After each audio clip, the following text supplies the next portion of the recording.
Antisipasi kebutuhan nasabah pada Ramadan dan Idul Fitri, Bank Mandiri siapkan uang tunai secara net sebesar 1,15 triliun rupiah. Hal ini untuk mengantisipasi peningkatan kebutuhan uang tunai di masyarakat Bali dan Nusa.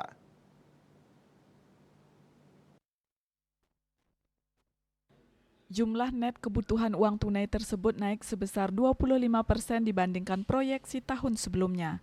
Sedangkan secara nasional, net kebutuhan uang tunai yang disiapkan Bank Mandiri mencapai sekitar 31,3 triliun rupiah atau naik sebesar 10,5% dibandingkan proyeksi tahun sebelumnya.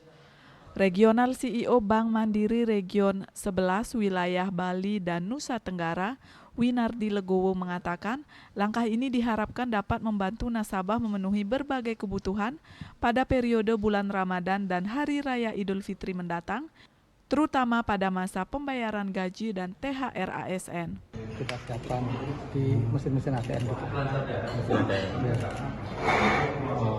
Penukaran untuk pembacaan kecilnya sendiri? Kalau penukaran uang kecil bisa, tapi kan selama buka cabang, selama buka cabang dan di BI juga kan bisa.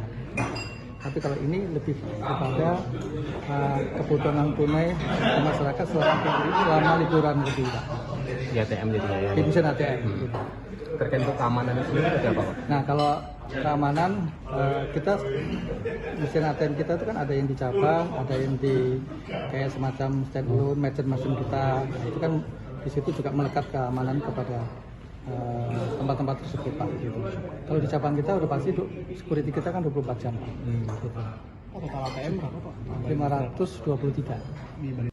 Sebagian besar dari alokasi kebutuhan uang tunai tersebut digunakan untuk memenuhi kebutuhan pengisian ATM Bank Mandiri yang diprediksi mencapai 1,7 triliun rupiah per hari secara nasional selama periode tersebut.